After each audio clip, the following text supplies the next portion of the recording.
రాష్ట్రంలో 2 by election రాబోతుంది. ఒక ఎలక్షన్ ఏమో సిరిసిల్లలో, మరొక ఎలక్షన్ బై ఎలక్షన్ సనత్ నగర్లో తలసాని శ్రీనివాస్ యాదవ్ గారిది. నిన్న కేటీఆర్ గారు ఒక టీవీ ఛానల్లో మాట్లాడుతూ రేవంత్ రెడ్డి గారు 4,000 కోట్లు కంటోన్మెంట్ కాన్స్టిట్యూన్సీకి ఇస్తే నేను రాజీనామా చేస్తా అని చెప్పారు. వారు ఖచ్చితంగా రాజీనామా చెయ్యాలి. వారు 4,000 ఇస్తే నేను రాజీనామా చేస్తా అన్నారు. ఇక్కడ మీకు అందరికీ బ్రీఫ్ నోటు, మన government has accorded administration sanctions. ఒకటేమో ప్యారడైస్ నుంచి బోయిన్పల్లి డైరీ ఫార్మ్ రోడ్డు దాకా ఎలివేటెడ్ కారిడార్ ఏదైతే నిర్మాణం ఉందో దానికి 1,487 కోట్లు తోటి స్టార్ట్ చేశారు. మరొకటేమో జేబీఎస్ టు షామీర్పేట వారికి ఏదైతే ఎలివేటెడ్ కారిడార్ నిర్మాణం చేయబోతున్నారో దానికి టెండర్ కూడా కాల్ చేశారు 4,263 కోట్లతో.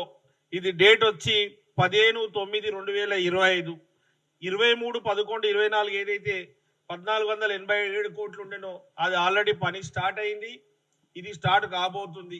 ఇదే కాకుండా 303 కోట్ల రూపాయలు కూడా కంటోన్మెంట్ బోర్డుకి ఇవ్వడం అయింది. ఈరోజు నేను కేటీఆర్ గారిని, తలసాని శ్రీనివాస్ యాదవ్ గారిని డిమాండ్ చేస్తున్నాను. వారు చెప్పిన తప్పును ఒప్పుకొని రాజీనామా చేయాలి, లేకపోతే మా కంటోన్మెంట్కి వచ్చి ముక్కు నేలకు రాసి క్షమాపణ చెప్పాలి. మా కంటోన్మెంట్ ప్రజలకి, గౌరవ ముఖ్యమంత్రి రేవంత్ రెడ్డి గారికి. ఎలక్షన్లు వచ్చినాయి కాబట్టి ఏదేదో డ్రామాలు చేసుకుంటూ ఇష్టానుసారంగా మాట్లాడుకుంటూ ఎట్టి పరిస్థితుల్లో ఎలక్షన్లు గెలవాలని అబద్ధాలు. తండ్రి ఏమో అప్పుల అప్పారావు సినిమాలో రాజేంద్ర ప్రసాద్ గారు ఎలా అయితే ప్రతి విషయంలో అప్పులు చేసుకుంటూ పోయిండో, ధనిక రాష్ట్రమైన తెలంగాణ కొత్త రాష్ట్రాన్ని తండ్రేమో అన్ని అప్పుల పాలు చేస్తే ఈ కొడుకేమో అన్ని డ్రామాలు చేసుకుంటా అబద్ధాలు మాట్లాడుతున్నాడు. వారు ఎలా మాట్లాడుతున్నారంటే తెలంగాణ రాష్ట్రం ఏర్పడినాక కంటోన్మెంట్ నియోజకవర్గం లేకుండే ఇటు జూబ్లీహిల్స్ నియోజకవర్గం లేనట్టు మాట్లాడుతున్నారు.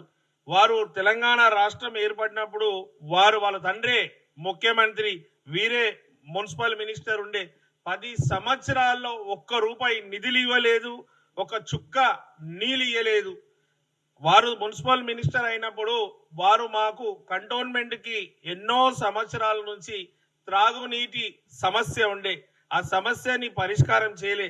గౌరవ ముఖ్యమంత్రి రేవంత్ రెడ్డి గారు నేను ఎమ్మెల్యే అయిన తర్వాతనే వెంటనే అంతకు ముందుకు కంటోన్మెంట్ బోర్డుకి HMWS నుంచి 5.9 MGD వాటర్ సప్లై ఉంటే నేను వెళ్ళి అడగంగానే 6.9 MGD సప్లై ఇచ్చారు.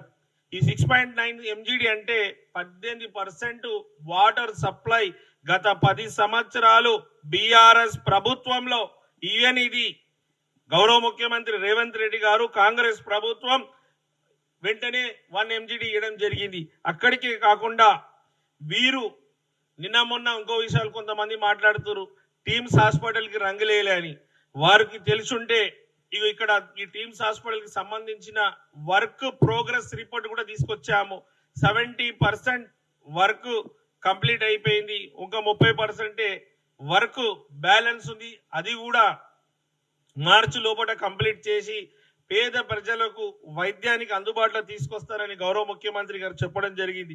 ఇలా చెప్పుకుంటా వెళ్తే వీళ్ళు 10 సంవత్సరాల్లో 2014 కంటోన్మెంట్ ఎలక్షన్ ప్రచారంలో వచ్చినప్పుడు కేసీఆర్ గారు కంటోన్మెంట్ నియోజకవర్గాన్ని దత్తకు తీసుకుంటా అని చెప్పారు. దత్తకు కాదు, ఒక రోజు కూడా అక్కడ చూడలేదు.